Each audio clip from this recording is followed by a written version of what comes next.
नमस्कार, मैं हूं आपके साथ मुबश्शरा। स्वागत है आप सभी का एम न्यूज में। जेवर नगर पालिका परिषद के बहुजन समाज पार्टी से चेयरमैन प्रत्याशी तेजपाल शांत अपने मुद्दों के साथ चुनावी मैदान में आए हैं। तेजपाल एक शिक्षित व्यक्ति हैं और बसपा के पुराने कार्यकर्ता भी हैं। उनके बेटे कपिल शांत भी अपने पिता के दिखाए हुए नक्शे कदम पर चल रहे हैं। वो प्रतिनिधि के तौर पर हैं और एक शिक्षक भी, जो एक कोचिंग सेंटर चलाते हैं और शिक्षा को मुद्दा मानते हुए हमारी सब एडिटर बरखा सिंह से उन्होंने खास बातचीत की। देखिए उस बातचीत के प्रमुख अंश। नमस्कार, मैं हूं बरखा सिंह। आप देख रहे हैं एम न्यूज के खास प्रोग्राम शहर की संसद। आज हम मौजूद हैं जेवर में, जहां पर हमारे साथ यहाँ के चेयरमैन प्रत्याशी तेजपाल जी हैं। तेजपाल जी, आपका हमारे चैनल में स्वागत है। धन्यवाद जी। तेजपाल जी, ये बताइएगा कि अपने राजनीतिक शुरुआत कब से की है? सन 84 में बहन जी ने पार्टी को काशीराम जी ने नाम दिया था, बहुजन समाज पार्टी, और तभी से हम इसके कार्यकर्ता रहे हैं। मतलब आप बहुत पुराने कार्यकर्ता हैं जी। तो आपने चेयरमैन प्रत्याशी हैं इस टाइम पर, तो आपने क्या सोचकर इस बार राजनीति में कदम रखे हैं चुनाव के लिए? ये सवाल जो आपका है, इसके लिए मैं ये कहूँगा कि यहाँ पिछले 70 वर्षों से नगर पंचायत में जो चेयरमैन होते हुए आ रहे हैं, शहर का उतना विकास नहीं हो पाया है जितना होना चाहिए था। तो यहाँ की नगर की जनता है, उन्होंने हमें इसके लिए तैयार किया कि आप जो है इस नगर पंचायत के चुनाव में आइए, और आपने यहाँ का सारा हवाला देखा है, तो उसके विकास के लिए हमने इसमें कदम रखा है कि हम यहाँ के विकास में जो है, जो काम अधूरे पड़े हैं, जो नहीं हो पाए हैं, उनको हम चेयरमैन बन के पूरा करेंगे। तो जीवन में क्या क्या समस्याएं हैं? जेवर में समस्याएं, पानी की समस्या है, रोडों की समस्या है, यहाँ कोई टॉयलेट की व्यवस्था भी नहीं है, और कोई पुस्तकालय भी नहीं है जहाँ बच्चे पढ़ सकें, डिग्री कॉलेज तो क्या नहीं यहाँ है। पे शौचालय नहीं आया था? शौचालय तो घर घर में शौचालय आए हैं, लेकिन पब्लिक शौचालय यहाँ नहीं है। जैसे मार्केट में शौचालय की व्यवस्था होनी चाहिए, चौराहे पे शौचालय की व्यवस्था होनी चाहिए, उस तरह का कोई यहाँ शौचालय नहीं है। मतलब ये सब समस्याएं हैं। मतलब आपके जेवर में ऐसे तो बहुत सारी समस्याएं हैं। हमने तो देखे रास्ते भी अच्छे से नहीं बने हैं, स्वच्छता का भी बहुत अभाव है। तो यदि इस बार आप चेयरमैन बनते हैं तो क्या आप जनता को संतुष्ट कर पाएंगे? हाँ, कोशिश करेंगे, सारे कार्यों को पूरा करने की पूरी कोशिश करेंगे। अब किस कार्य को प्राथमिकता पहले देंगे? सबसे पहले हम यहाँ शिक्षा पर कार्य करेंगे जी। और जो पानी की समस्या है उसको पूरा करेंगे। यहाँ पे 4 पानी की टंकियाँ बनी हैं, लेकिन अभी तक उनसे घरों तक पानी नहीं पहुँचा है। तो यहाँ समस्या पानी की है, तो सबसे पहले पानी की समस्या को हम पूरा करेंगे। तो ये जो आपके पूर्व चेयरमैन रहे हैं, क्या वो इन सब चीजों पे ध्यान नहीं दिए हैं? ये 2 योजना पहले कार्य हुआ था। इस पिछली योजना में यहाँ वीरवती जी चेयरमैन थी, जो अशिक्षित थी, और उससे पहले वर्मा जी चेयरमैन थे। उनके कार्यकाल में इनका निर्माण हुआ था, लेकिन ये चारों पानी की टंकियां जो हैं फेल हो गई, संचालित नहीं हो पाई। संचालित नहीं हो पाई। तो मतलब ये तो कार्य हैं जो आप करवा के दिखाएंगे। और भी कुछ ऐसा सोच के रखा है आपने? कोई रूपरेखा तैयार की है अपने जेवर के लिए? हाँ, इस तरह की रूपरेखा है, अभी मैं बताता हूँ। और ऐसे यहाँ पर एयरपोर्ट बनने वाला है, तो इसके लिए जैसे जो भी बहुत बेरोजगार लड़के हैं यहाँ पर, वो युवा बहुत बेरोजगार हैं, तो उनके लिए भी आपने कुछ सोचा है? हाँ, उसके लिए भी हमने जो है एक खाका तैयार किया है, जो हमारे घोषणा पत्र में शामिल है। तो मैं अभी आपको उसके बारे में बताता हूँ।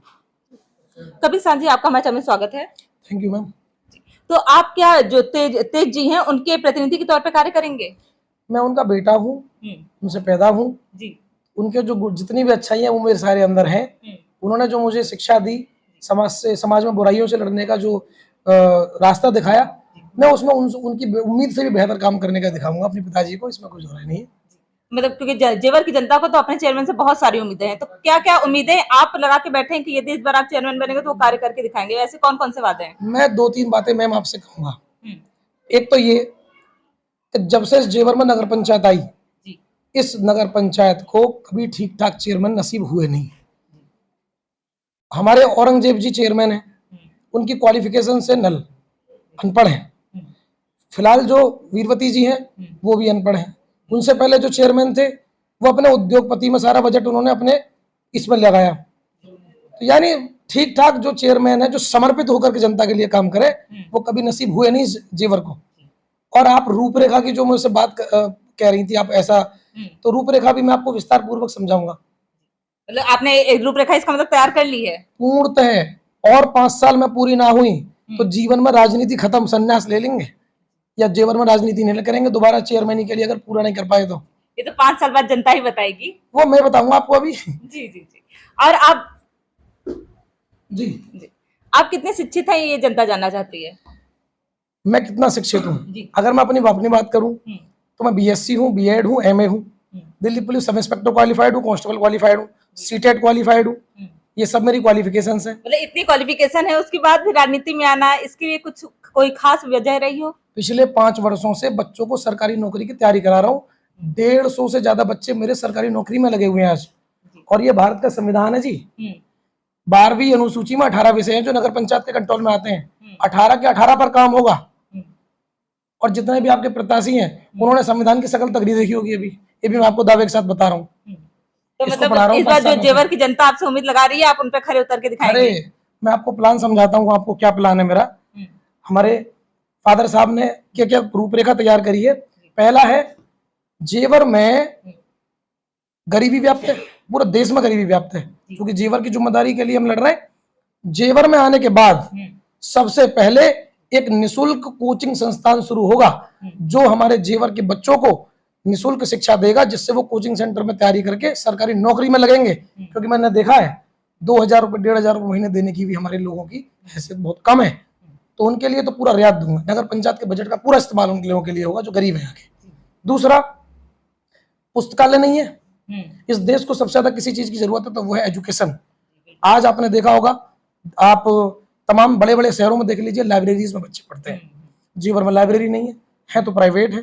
1000 रुपये 1200 रुपये इतनी फीस होती है जो बहुत सारे लोग नहीं अफोर्ड कर पाते। घरों में क्या है, घरों में शराब का माहौल है गरीब में, और लड़ाई झगड़े होते हैं और अच्छी व्यवस्थाएं नहीं है। तो सबसे पहले हम लोग लड़कियों के लिए अलग और लड़कों के लिए अलग 2 लाइब्रेरी स्थापित करेंगे, और वो भी जो होंगी मॉडर्न होंगी। ऐसा नहीं कि पारंपरिक पुरानी चली आ रही हैं, बिल्कुल बच्चों का मन लगे, बुक्स अवेलेबल होंगी, सारी चीज होंगी मैम। उसके अलावा रोजगार को लेकर भी प्लान है हमारा। जेवर कभी दरी बुनी के काम के लिए, चौथाई के काम के लिए मशहूर हुआ करता था। आज सरकार की ध्यान की कमी के कारण वह सारे काम विफल हो गए। हम नगर पंचायत, आप आज देखिए इंटरनेशनल एयरपोर्ट हमारे यहाँ पर है, बनने वाला है। इंटरनेशनल एयरपोर्ट हो और जेवर के मशहूर प्रोडक्ट का इंटरनेशनल मार्केट में स्वागत ना हो तो ये तो गलत बात है। आज मेरी कई लोगों से मुलाकात हुई, सारे काम बंद हो गए। हमारा पूरा जोर रहेगा लघु उद्योग पर, जिसके लिए गवर्नमेंट भी जो है पूर्णतः समर्पित है। उन सारी योजनाओं के माध्यम से लघु उद्योग डिपार्टमेंट से करके हमारी पूरी कोशिश रहेगी हम प्रत्येक वर्ष कम से कम 100 बच्चों को लघु उद्योग की ट्रेनिंग कराएं। और उनको, क्योंकि लघु उद्योग की ट्रेनिंग के बाद में मैंने अंदर से देखी है सारी चीजें, सर्टिफिकेट मिलता है। सर्टिफिकेट के बाद में उनको उसके ऊपर लोन भी प्रोवाइड होता है। तो जो हमारा पारंपरिक काम है, दरी का हो या इसका हो, जिसके लिए हमारा जेवर जाना चाहता है, लघु उद्योग पे भी जोर देंगे, पूरा जोर देंगे मैम। क्योंकि रोजगार तो यहीं से विकसित होगा। रोजगार कहाँ से विकसित होगा? लघु उद्योग से होगा। एक घर में अगर रोजगार पैदा होगा 10 आदमी वह काम करेंगे। पूरा जोर रहेगा मैम लघु उद्योग पर। और जो युवा जो शिक्षित हैं उनको रोजगार नहीं मिल रहा, उसके लिए तो मैंने आपको बताया।